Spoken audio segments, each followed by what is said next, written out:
Sai edu pharma के दर्शकों को नमस्कार। हमारे पास बहुत सारे कमेंट्स ये आते हैं कि जब हम रिसर्च प्रोजेक्ट बनाते हैं तो उसमें जो बजट प्रिपेयर करते हैं तो उसमें जो रिसर्च पर्सनल्स हैं या जो हम स्कॉलर्स उसमें लेंगे उनको क्या फेलोशिप देनी होगी या उनकी क्या गाइडलाइंस है ऑफ एमोल्यूमेंट्स। तो आइए हम ये जानें। तो ये जो है ये DST department of science and technology का एक हमको ये लेटर मिला जो कि 26 जून 2023 का है and it is a revised version. इसके पहले 30 जनवरी 2019 का लेटर है या ऑफिस मेमोरेंडम है। तो इसमें हम देखेंगे कि क्या क्या चेंजेस हुए हैं और कौन कौन सी गाइडलाइंस हैं या क्या रिवीजन हुआ है जो उनको ग्रांट्स या फेलोशिप मिलती है। तो जो R&D प्रोग्राम होता है उसमें कौन कौन सी कैटेगरी के पर्सनल्स हम अपॉइंट कर सकते हैं। तो सबसे पहले होते हैं जूनियर रिसर्च फेलो और उसके बाद आएंगे सीनियर रिसर्च फेलो। तो जूनियर रिसर्च फेलो को अभी रिवाइज करके 37,000 पर मंथ हुआ है। इसके पहले वाले में 31,000 था। और इनकी क्वालिफिकेशन क्या होगी? तो post graduate in basic science और ग्रेजुएट और post graduate degree in professional course selected through a process described through any one of the following. कैसे उसको सेलेक्ट करना है? तो जो स्कॉलर्स हुआ selected through national eligibility test like CSIR UGC NET including lectureship and GATE, उनको ये qualified होना चाहिए ये वाले नेशनल लेवल के एग्जाम्स। और जो सिलेक्शन प्रोसेस होगा वो सेंट्रल गवर्नमेंट जो है उनका जो प्रोसेस है उसी से यहाँ पर सिलेक्शन होगा। ठीक है, तो अमाउंट है 37,000। सीनियर रिसर्च फेलो के लिए है 42,000 जो कि पहले 35,000 था। And qualification prescribed for JRF with 2 years of research experience, मतलब यही क्वालिफिकेशंस होंगी, लेकिन अगर इसके साथ 2 years का एक्सपीरियंस एड ऑन हो गया तो आप SRF हो जाएंगे।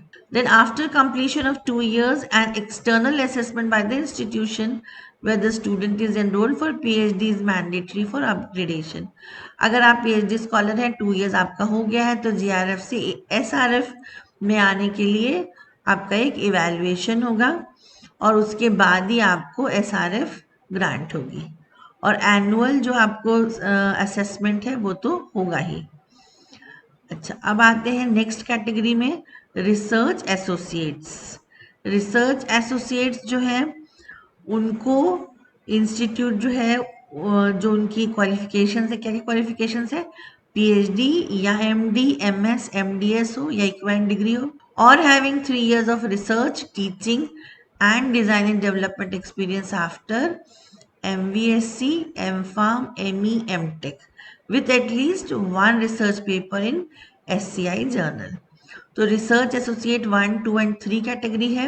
1 में आपको मिलेगा 58,000 पर मंथ, 2 में 61,000 और 3 में 67, जो कि पहले था 47, 49 और 54। उससे बढ़ के अब 58, 61 और 67,000 हो गया है। ये तो हुए आपके रिसर्च पर्सनल्स। अब उनकी सर्विस कंडीशंस क्या क्या होंगी? तो हम सभी जानते हैं कि DA मिलता है।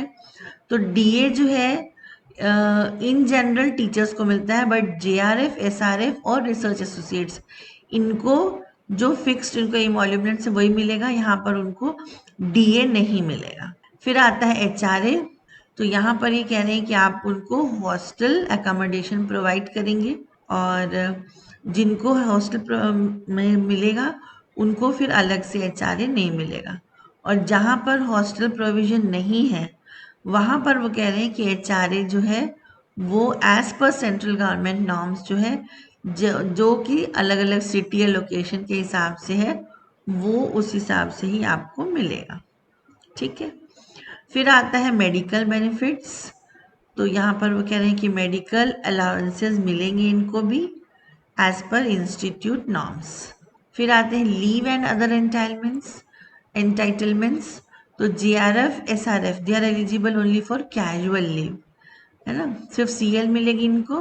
But research associates are entitled to leave as per the rules of the host institute. उसके बाद फिर क्या बोल रहे हैं कि अगर वो साइंटिफिक इवेंट्स वर्कशॉप्स में जाएंगे तो वो ऑन ड्यूटी उनको मिलेगा। और साथ में ये भी बोला जा रहा है कि आपको सेकेंड एसी बाई रेल का फेयर भी मिलेगा। और मैटरनिटी लीव जो है वो एज पर गवर्नमेंट नॉर्म्स मिलेगी फीमेल कैंडिडेट्स को। और bonus and leave travel concession जो है ये किसी भी टाइप का इनको नहीं मिलेगा। फिर रिटायरमेंट बेनिफिट्स भी नहीं मिलेंगे। पब्लिकेशन पेटेंट में ये बोल रहे हैं कि आपको पब्लिकेशन पेटेंट्स करना है और उसमें आपको फंडिंग एजेंसी को एक्नॉलेज करना बहुत ज़रूरी है। फिर आता है obligation. So JRF, SRF, RA, they will be governed by the disciplinary regulations of the host institute where they are working।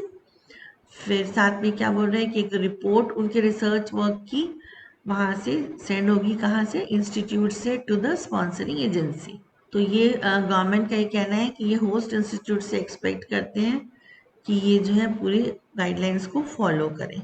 सो ये बेसिकली यहाँ पर हम देख रहे हैं क्या कि क्या क्या किस कैटेगरी में इनको एमोल्यूमेंट्स मिलेंगे।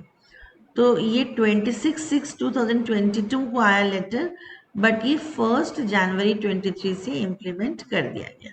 So this was the revised rates of the emoluments which the research personnels will be getting। अभी ये सिर्फ हमने यहाँ पर अभी डिस्कस किया है JRF, SRF और रिसर्च एसोसिएट। नेक्स्ट वीडियो में हम और भी इसके अलावा भी रिसर्च में प्रोजेक्ट में हम पर्सनल्स को अपॉइंट कर सकते हैं, उनके बारे में देखेंगे। So thank you so much. Stay connected with Sai edu pharma. और अभी जो गवर्नमेंट ग्रांट से रिलेटेड हमने एक अलग से प्लेलिस्ट बनाई है उसको आप ज़रूर देखें।